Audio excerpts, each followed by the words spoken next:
PSL season 11 का इब्तिदाई schedule तैयार, 26 मार्च को आगाज होगा। मजा ना आए पैसे वापस। There are no more owners of Sialkot stallions. और डूब के मर जाने का मुकाबला है पाकिस्तान सुपर लीग के लिए। वो पाकिस्तान सुपर लीग जिसको हमने बच्चे से जवान होते हुए देखा, पूरी दुनिया में आज उसका मजाक उड़ रहा है। यही तो कयामत है। टीम यानी हर रोज नया तमाशा इनके ओनर्स का। कमिल खान के बाद जब पैसे नहीं दे तो भाई टीम क्यों खरीदी 185 करोड़ रुपए की। केला ने वो सियालकोट स्टैलियन की टीम जो एक 8वीं टीम मेरी झोली में दी। दैट्स व्हाट डेफिनेटली मैं एक्साइटेड था, मैं खुश भी था। मैंने अपने सारे फाइनेंशियल ऑब्लिगेशन पीसीबी में दिए। एक ये भी इल्जाम है जी मैं बैंकरप्ट हूं, मेरे पास पैसे नहीं है। ये परमानेंट भिखारी है।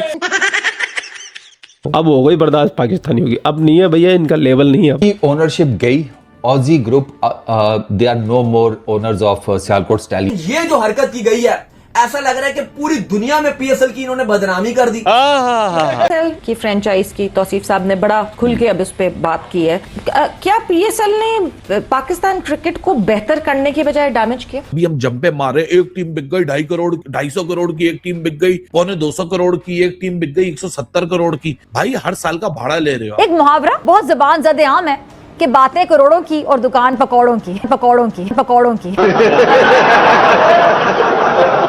मतलब छनकना बज रहा है हर जगह के ऊपर, हमारा बेइज्जती हो रही है हर जगह के ऊपर, हमारी लान-तान कर रहे हैं हर जगह बंदा हमारा। ये तो होगा। ये अभी दुनिया की सेकंड बिगेस्ट लीग है। सून जी आईपीएल को बीट कर देगा, जिसे कर देगा वो कर देगा। मतलब इतनी बड़ी बड़ी हमने बातें की और आज जिस जगह पर पीएसएल है, पाकिस्तानी खुद इतने ज्यादा गुस्सा है। चंगा होया जान छुट्टी है ना, चंगा जिसे कहते हैं ना, अजीब रोला मचाया हुआ था पूरी की पूरी पीएसएल के अंदर। हर बंदा देखने जाता है, ना क्राउड है, ना बैठने के लिए चेयर्स हैं, ना छत है स्टेडियम की, ना ब्रॉडकास्टिंग अच्छी आ रही है, ना स्पॉन्सरशिप अच्छी आ रही है, ब्लेंडर हो रहे हैं। बहुत नाजुक सूरत हाल है। क्योंकि पाकिस्तान क्रिकेट बोर्ड ने तो 4 दिन में बिट हमें टेक्निकली वेरीफाई करके बता दिया कि ये सब कुछ हो गए, ये आपके ओनर्स हैं। भैया घर में नहीं दाने, अम्मा चली बुनाने। जेब में फूटी कोड़ी नहीं है बंदे की, और पीएसएल की बोली लगा दी और बोली भी जीत ली। जब पैसे देने का टाइम आया तो बोले मेरे पास तो पैसे ही नहीं है।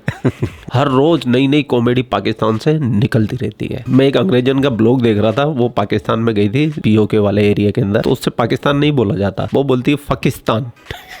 तो इस पाकिस्तान में एक से एक कॉमेडी चलती रहती है, तो इस कॉमेडी का आप भी आनंद उठाइए। चलो भाई। नहीं तो नॉन क्रिकेटर्स की जो बेचारे जिनको वो कहते हैं वो इंडिया को भी तो देखो जी, वो भी तो भाई वो सिर्फ एक लीग होती है उनकी आईपीएल। इस तरह की चीजों पे इन्वेस्ट कर रहे हैं और जो पैसा कमाते हैं आईपीएल से उसे वो ग्रास रूट पे लगाते हैं। इनके पास पैसे नहीं थे, ये फॉर श्योर हो गया। अब ठीक है, अब इन्होंने 185 करोड़ की बिड मार दी, वो पैसे इन्होंने पीसीबी को दिए कोई नहीं। सोशल मीडिया पे बहुत कहानियां चल रही हैं और ये फ्रॉम डे 1 जो है ना, ये नेगेटिविटी के दुनिया को एक खबर मिल रही है। अभी हम जंपे मारे, एक टीम बिक गई 250 करोड़ की, एक टीम बिक गई 250 करोड़ की, एक टीम बिक गई 170 करोड़ की। भाई हर साल का भाड़ा ले रहे हो आप लोग, क्या गारंटी वो अगले साल पैसा देंगे नहीं देंगे? जब आपने पहले ही यहाँ एक जिसकी गारंटी आप लेकर आए थे, जिसको टेक्निकली क्वालिफाइड आप करके आए थे, वो तो 2 महीने यहाँ ना खड़ा हो। स्टीवन स्मिथ जैसे प्लेयर्स को इन्होंने अपने आप कह लो कि अपनी टीम के अंदर इन्होंने रखा था, टिम पेन को लेकर आए थे और अब हैंड्स अप कर दिया कि हम पैसे ही नहीं दे सकते। इतना शदीद ये अगर आप देखो तो जो इन्होंने इमेज खराब किया पीएसएल का, कि भाई अगर तुम्हारे पास पैसे नहीं थे तो तुम्हें आना ही नहीं चाहिए था और पीसीबी को भी ठीक तरीके से छानबीन करनी चाहिए। भाई बातें करोड़ों की लेकिन दुकान पकौड़ों की मिसाल आपने सुनी होगी, और पाकिस्तान सुपर लीग की जो टीम फरोख्त हुई है सियालकोट स्टैलियंस, उसके लिए ये मिसाल जो है वो बिल्कुल फिट बैठती है। मतलब यार ये ड्रामा पता नहीं क्या हो रहा है, इतने सारे ड्रामे। उधर सियालकोट वालों ने 4 व्हाट्सएप पे ग्रुप बना रखे हैं, हर ओनर ने अपना अपना ग्रुप बना रखा है व्हाट्सएप, एक दूसरे के ऊपर तनकीदें कर रहे हैं, गालियां दे रहे हैं कि उसने मेरे पैसे खा लिए। यार क्या मतलब, क्या समझ रखा है पीएसएल को? ये अभी दुनिया की सेकंड बिगेस्ट लीग है। सून जी आईपीएल को बीट कर देगा, जिसे कर देगा वो कर देगा। मतलब इतनी बड़ी बड़ी हमने बातें की और आज जिस जगह पर पीएसएल है, पाकिस्तानी खुद इतने ज्यादा अब उल्टे तरीके से ये मुकम्मल तरीके से एक्सपोज हो रहे हैं पूरी दुनिया के सामने, ना सिर्फ पूरे पाकिस्तान में बल्कि पूरी दुनिया में। ये जो ओजी ग्रुप था ये एक्सपोज हो रहा है और लोग भी अब इनको लान तान कर रहे हैं कि तुम तो बड़ी शोहरत कर रहे थे। चंगा होया जान छुट्टी है ना, चंगा जिसे कहते हैं ना, अजीब रोला मचाया हुआ था पूरी की पूरी पीएसएल के अंदर। वो फैंस जिसे कहते हैं उनको भी समझ नहीं आ रही थी कि ये चल क्या रहा है। इस चीज को सॉर्ट आउट करें, मजाक उड़ रहा है, दुनिया हंस रही है हम पे। पीएसएल मैं अपनी राय बता रहा हूं, मेरे ख्याल में ना पहले नंबर तो खैर कभी भी नहीं थी, दूसरे नंबर पर थी, हम रिटेन कर पाते नहीं कर पाए, तीसरे से भी गया, चौथे पे भी गया, मेरे ख्याल में टॉप 4 में भी नहीं है। 2-3 इसके मालिकान थे सियालकोट स्टैलियंस के। पहले रोज से कुछ मसाइल ने जन्म लिया, कुछ इख्तलाफात ने जन्म लिया। कामिल खान अब से 2-3 रोज पहले उन्होंने भी सोशल मीडिया पर अनाउंसमेंट की कि उनका अब सियालकोट स्टैलियंस से कोई ताल्लुक नहीं है। वसीम, इसका जिम्मेदार कौन है? ये जो बैड पीआर आ रही है, इसका जिम्मेदार कौन? क्या सिर्फ तारीफें लपेटनी है पाकिस्तान क्रिकेट बोर्ड ने, पीएसएल ने? कोई यहाँ इतराज उठाए तो उस इतराज के ऊपर कोई नहीं, किसी ने किसी को अकाउंटेबल ठहराना? किस तरह ये टेक्निकली अप्रूव होकर आ गया? देखिए, बड़ी अजीब सी ये बात देखने को मिली है। जो एक ओजी ग्रुप था जिसने सियालकोट स्टैलियंस को 185 करोड़ में खरीदा, और वो एक प्रॉपर्टी, आप कह लो कि प्रॉपर्टी डीलर्स थे, उन्होंने, उनके पास खुद के पास पैसे थे नहीं, उनका यही सीन था कि अभी हम यहाँ पे बोली लगा लें और बाद में हम इन्वेस्टर कोई और पकड़ेंगे। अब उनको कोई और इन्वेस्टर मिला नहीं, और हुआ यह कि जो बैंक करप्ट वो निकले, प्लस अब उनके पास पैसे देने को थे ही नहीं, और अब जो पीसीबी ने फिर जो उनके शेयर्स हैं वो एक दूसरी कंपनी है सीडी वेंचर्स, उनको दे दिए। मसला ये अली साहब के ये जो ओजी ग्रुप था ये आया, सियालकोट स्टैलियंस भी लिया इन्होंने वो टीम ले ली, फिर ऑस्ट्रेलिया के जो कामिल खान है उनको बीच में मिलाया, लेकिन उनको लगा कि यार मामला मुझे समझ नहीं आ रहे, वो बीच से निकल कर चले गए। अली साहब, पूरी दुनिया में एक पीएसएल इस टाइम एक अच्छी खासी लीग चल रही थी, ऐसी वाइब्स थी कि पीएसएल में जो वाजिबात हैं, जो फीस होती थी, जो प्लेयर्स को टाइम पर मिलती थी, हर चीज एक्यूरेट चल रही थी। लेकिन ये जो हरकत की गई है, ऐसा लग रहा है कि पूरी दुनिया में पीएसएल की इन्होंने बदनामी कर दी पूरी तरीके से। स्टीवन स्मिथ जैसे प्लेयर्स को इन्होंने अपने, आप कह लो कि अपनी टीम के अंदर इन्होंने रखा था, टिम पेन को लेकर आए थे, और अब हैंड्स अप कर दिया कि हम पैसे ही नहीं दे सकते।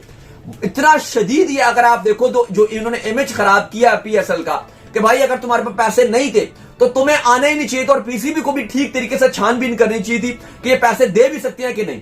इन्होंने बैंक गारंटी भी दिलवा दी, लेकिन जब इनको फील हुआ कि यार ये तो बहुत बड़ी अमाउंट है और हमें इतने टाइम में कोई भी इन्वेस्टर नहीं मिलेगा, तो इन्होंने कहा कि हाथ हम ऊपर कर रहे हैं, अभी पीएसएल शुरू भी नहीं हुआ। और आप देखो कि शुरू होने से पहले ही ये बैक मार गए, क्योंकि 185 करोड़ देने के लिए थे ही नहीं। इन्होंने बनाए हुए हैं नहीं मिलेगा, तो इन्होंने कहा कि हाथ हम ऊपर कर रहे हैं, अभी पीएसएल शुरू भी नहीं हुआ। और आप देखो कि शुरू होने से पहले ही ये बैक मार गए, क्योंकि 185 करोड़ देने के लिए थे ही नहीं। इन्होंने बनाए हुए हैं, प्लाजे बनाए हुए हैं, और वो कह रहे हैं कि हम वो बेच रहे हैं। बात यह है कि वो भी इन्होंने इसी तरह किया हुआ था कि जी जमीन ले ली, प्लाजा खड़ा नहीं किया, और आवाम से पहले इन्होंने पैसे पकड़ लिए। ये इनके 2-3 प्रोजेक्ट्स हैं, लेकिन आए सिर्फ इसलिए थे कि मशहूरी हो जाएगी हमारी और हम जो शेयर्स हैं वो आगे बेच देंगे। अब हुआ नहीं, बल्कि अब उल्टे तरीके से ये मुकम्मल तरीके से एक्सपोज हो रहे हैं पूरी दुनिया के सामने, ना सिर्फ पूरे पाकिस्तान में बल्कि पूरी दुनिया में। ये जो ओजी ग्रुप था ये एक्सपोज हो रहा है, और लोग भी अब इनको लान तान कर रहे हैं कि तुम तो बड़ी शोहरत कर रहे थे। इनके जो प्रॉपर्टी डीलर्स है वो बड़ा इनके नाम पे अब इनके जो अपार्टमेंट्स वो बेच रहे थे कि जी ओजी ग्रुप है, इसने पीएसएल में 185 करोड़ डाल दिया, इतने अमीर हैं, ये हैं, फलाने हैं, ढिमकाने हैं। और अब वही बात है कि खोदा पहाड़ निकला चूहा।